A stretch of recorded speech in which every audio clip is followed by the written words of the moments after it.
Bismillahirrahmanirrahim. It's me Akash from Concept Coaching Academy. Class 10th Mathematics KPK Board Unit number 1 Quadratic Equations. आज exercise 1.1 के question number 5 हम solve करने जा रहे हैं। क्वेश्चन नंबर 5 में हमें कहा गया है कि the equation y plus 313 into y plus a has no linear term, find the value of a। इसमें हमें कहा है कि हमारे पास ये एक इक्वेशन है जिसमें हमारे पास लीनियर टर्म नहीं है, तो आप लोग क्या करें कि ए की वैल्यू फाइंड करें। तो हमारे पास हमें क्या गिवन है, y plus 13 into y plus a. ठीक है, ये हमारे पास एक इक्वेशन है।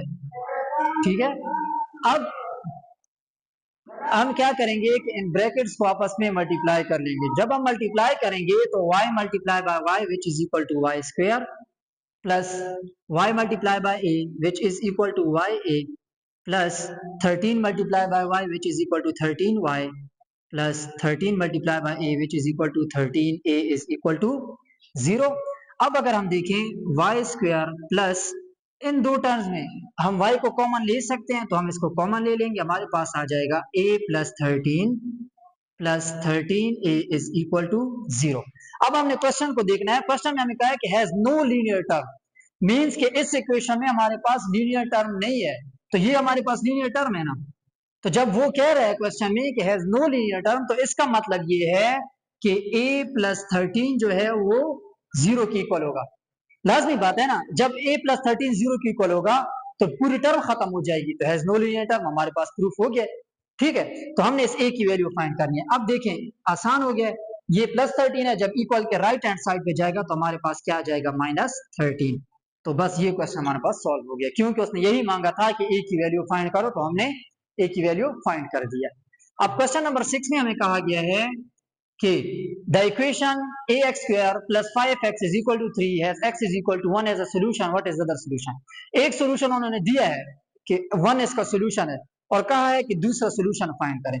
तो देखिए हमारे पास क्या गिवन है, ax square plus 5x is equal to 3 और x की वैल्यू हमें 1 दी गई है। तो हम क्या करेंगे, इसमें x की वैल्यू पुट करेंगे 1। तो हमारे पास आ जाएगा x की जगह पे 1 स्क्वायर प्लस 5x की जगह पे 1 is equal to 3। So a और 1 का स्क्वायर वही 1 होता है। So a multiply by 1 a plus 5 multiply by 1 which is equal to 5 is equal to 3। So a is equal to 3, ये प्लस 5 है, इक्वल के राइट साइड पे गया तो -5। So 3 minus 5 which is equal to -2। अब a की value -2 आ गई है। अब इस a की वैल्यू हमने इस ओरिजिनल इक्वेशन में पुट करनी है और इसको अगेन सॉल्व करके हमने इसकी रूट निकालनी है। तो जब a की वैल्यू यहाँ पे इक्वेशन में पुट करेंगे तो हमारे पास आ जाएगा a की जगह पे -2 और x square plus 5x is equal to 3। ठीक है, अब -2x स्क्वायर प्लस 5x, ये राइट हैंड साइड पे 3 है, प्लस 3 ये जब लेफ्ट हैंड साइड पे आएगा तो हमारे पास -3 हो जाएगा इज इक्वल टू 0। अब हमने इस माइनस को खत्म करना है, तो हम क्या करेंगे, दोनों साइड को माइनस पे मल्टीप्लाई कर देंगे। तो जब यहाँ पे माइनस को मल्टीप्लाई करेंगे तो हमारे पास क्या आ जाएगा, +2x square minus 5x plus 3 is equal to 0। तो कोई साइन नहीं होता, इसलिए ये क्या हो जाएगा, 0। अब अगर हम इसको देखें तो क्वाड्रेटिक फॉर्मूले से भी सॉल्व कर सकते हैं, फैक्टराइजेशन से भी, कंप्लीटिंग स्क्वायर से भी। तो हम क्या करते हैं, बाय फैक्टराइजेशन सॉल्व करते हैं। सो 2 और x स्क्वायर का कोफिशिएंट क्या है, 2 है और ये 3 है। सो 3 मल्टीप्लाई बाय 2 6 और x का कोफिशिएंट क्या है, -5।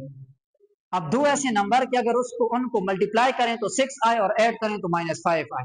अगर हम करें कि -2 मल्टीप्लाई बाय -3 और -2 -3, तो हमें यहाँ से क्या आएगा, minus multiply by minus plus, तो हमारे पास क्या आएगा, -5 और यहाँ से माइनस माइनस प्लस 3 2 6। तो हम कर लेंगे 2x square -2x -3x plus 3 is equal to 0। अब इन दो टर्म्स हमारे पास 2x कॉमन है, तो हमारे पास क्या आ जाएगा, x माइनस 1, और यहाँ पे अगर हम -3 को कॉमन लें तो हमारे पास आ जाएगा x minus 1 is equal to 0। अब यहाँ पे हमारे पास x माइनस 1 कॉमन है और हमारे पास क्या रह गया, 2x minus 3 is equal to 0। ठीक है, अब जीरो प्रोडक्ट रूल क्या कहता है कि x minus 1 is equal to 0 और 2x minus 3 is equal to 0, इन दोनों को 0 की इक्वल ले लिया।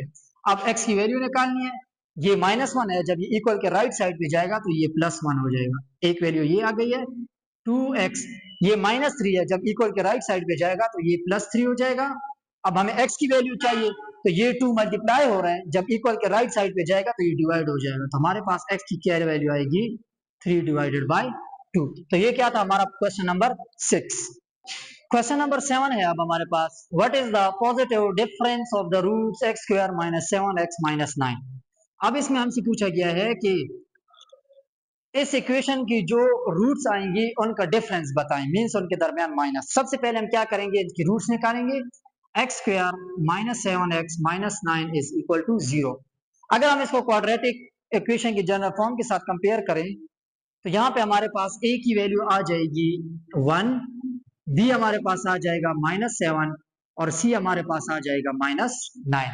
अब इसको हम क्वाड्रेटिक फार्मूला से सॉल्व करते हैं। So x is equal to -b, quadratic formula है ना -b, तो यहाँ पे क्या आ जाएगा -7 plus minus under root b square, तो b हमारे पास -7 होगा, -7 स्क्वायर -4a और c, तो a की वैल्यू हमारे पास क्या है 1 और c की -9 डिवाइडेड बाय 2a, तो a हमारे पास क्या है 1, तो हमारे पास क्या आ जाएगा minus multiply by minus plus 7 plus minus under root 7 का स्क्वायर हमारे पास क्या आ जाएगा -7 का square 49 minus multiply by minus, -9 के साथ भी माइनस है ना, तो minus multiply by minus plus 9 4 जार 36 होल डिवाइडेड बाय 2 आ जाएगा। ठीक है, अब हमारे पास आ जाएगा 7 plus minus under root 49 plus 36, तो हमारे पास क्या आ जाएगा 85 होल डिवाइडेड बाय 2। तो ये हमारे पास x आ गया। एक दफा हम इस x को पॉजिटिव में लिख लेंगे, यानी कि 7 plus under root 85 divided by 2, और एक दफा हम इसको माइनस में लिख लेंगे 7 minus under root 85 divided by 2। तो ये दो क्या है इसकी रूट्स आ गई हैं। अब ये दो इसकी रूट्स आ गई। अब हमें क्वेश्चन में उसने कहा है कि find the positive difference of the roots. तो positive difference of the roots का मतलब ये है कि हमने इन रूट्स के दरमियान डिफरेंस फाइंड करना है।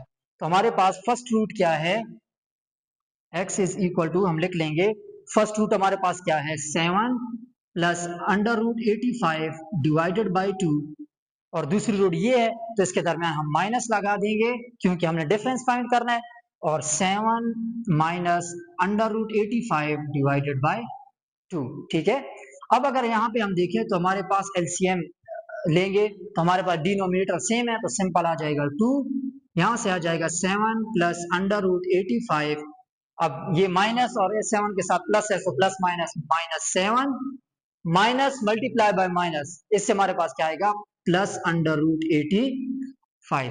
अब यहाँ पे अगर हम देखें तो ये हमारे पास +7 है और ये -7 है, ये दोनों कैंसिल हो गए हैं, तो हमारे पास क्या रह गया है under root 85 plus under root 85 divided by 2। अब अगर अंडर रूट 85 और अंडर रूट 85 दोनों को जब ऐड करेंगे तो देखिए ये अंडर रूट 85 के बाहर भी 1 है और इसके बाहर भी 1 है, तो हमारे पास क्या आ जाएगा 1 + 1 2 under root 85 whole divided by 2। अब ये 2 कहां से आया है, इसके बाहर भी 1 है, इसके बाहर भी 1 है, दोनों अंडर रूट के बाहर 1 है, तो 1 + 1 2 आ गया है। अब अगर यहाँ पे देखिए तो हमारे पास 2 और 2 ये कैंसिल हो गए हैं 1 के साथ, तो हमारे पास x क्या आ गया है अंडर रूट 85। तो ये हमारे पास वो पॉजिटिव डिफरेंस है इसके रूट्स का। तो ये था हमारा क्वेश्चन नंबर 7, और इसके साथ हमारी एक्सरसाइज 1.1 कंप्लीट हो चुकी है।